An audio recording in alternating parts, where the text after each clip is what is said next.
couple months ago, I shared one of my favorite film stocks I've shot at night, Kodak Ektachrome 5071, a slide duplication film that looks like the movie TRON. After making that video, I've been working on a digital film recipe on my Fujifilm X-H2S and X-T5, and now I'm ready to share it. So welcome to my video TRON 5071, a Fujifilm recipe. This Fujifilm recipe is really a fusion of inspiration between the film stock Kodak Ektachrome 5071 and the looks from the movie TRON. First, I'm going to share some examples of the Kodak Ektachrome 5071 film stock and my best try at matching this recipe to the film side by side. This is the first image that really gave me the TRON look. I love the teal blue look and red lights. I feel like the digital version does a pretty good job capturing the same look. The only color I would want to dial up more is the reds. Here in the side-by-side, you can see all the teal blues in both. While the film version does have a more uniform teal look, I think the digital recipe gets pretty close. I love the shot of the building here and the small red light in the upper left corner. Here's the digital look. I think the lights in the building match fairly well with that teal look. You do get some yellow lights in the recipe here, but overall I think it's pretty close. I really like how these shots feel like the Incom Corporation from the TRON movie. And here you can see that the recipe doesn't change all the colors into that teal look with some yellow in the street light. So there are some limitations in trying to get this look 100% in camera, but if you want to take this into Lightroom or Capture One to make those tweaks, you could get all the way there. Here's some more shots of that office park. Overall, for the most part, I do feel like you get the majority of the lights with this recipe at night to give that really teal blue look from TRON.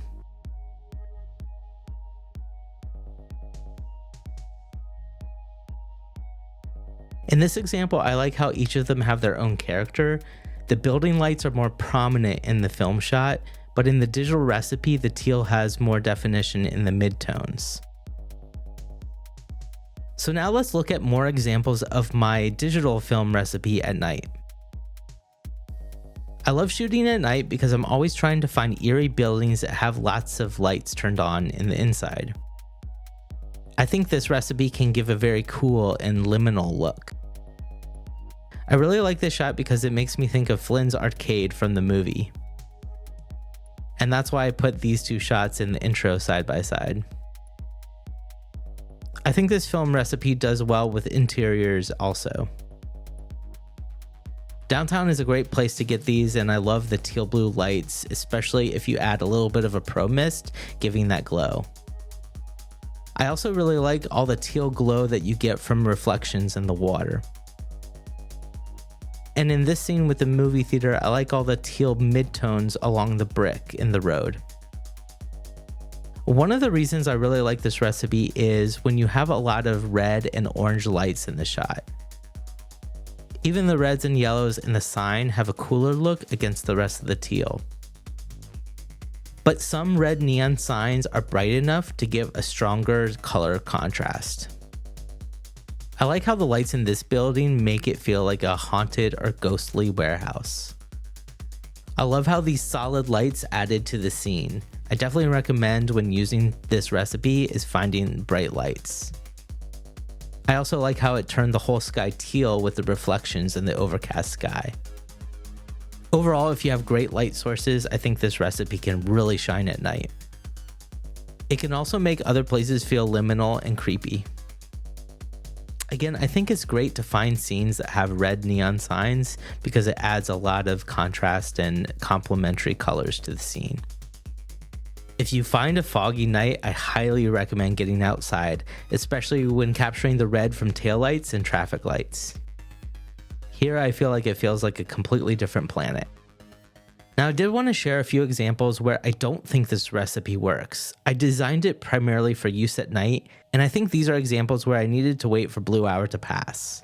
I think the blue hour in the sky kind of ruins the look. Same here, I think the blue hour takes away from the teals, so it would be best to wait until after twilight. I mean, unless you're really going for this type of look, I didn't find that I enjoyed it. So before I get into the recipe, I do want to share a few more examples of comparing this recipe to an almost polar opposite one I've shared, DUNE Redscale. These are mostly entirely polar opposites, especially since we have the Redscale recipe is at 10,000 Kelvin and the TRON one is at 2,700 Kelvin. This is another reason why I do like to shoot JPEG plus RAW on my Fuji camera, so I can go back into Fuji X-RAW Studio to make those adjustments. I like how this place still looks creepy in both images, but one feels cold and ghostly and the other feels hot and demonic. And here the street lights feel icy, whereas the Redscale feels flaming hot. But for the most part, I found the majority of the lights with this recipe at night really got that teal blue look from TRON. And I think where it's a lot of fun to shoot these recipes is seeing how it reflects and what it does with water. Ultimately, I think what this recipe is all about is the visualization and mood you're trying to set with the scene. So without any further delay, here are all the TRON 5071 Fujifilm digital film recipe settings.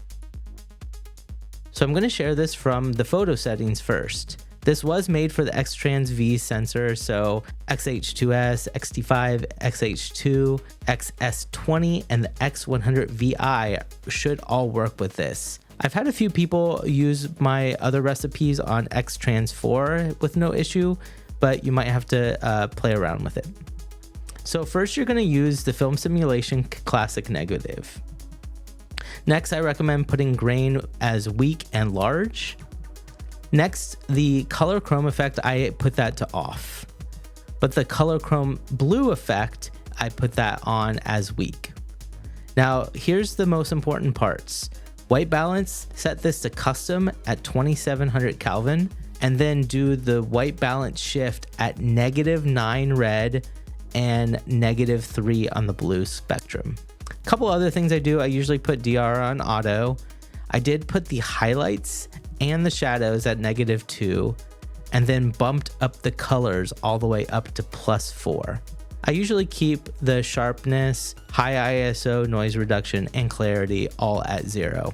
The main areas where I would tweak is sometimes in the highlight, shadow, and colors, but for the most part, I think this recipe does fairly well without much adjustments needed, especially when you're shooting after twilight, after the sun has set.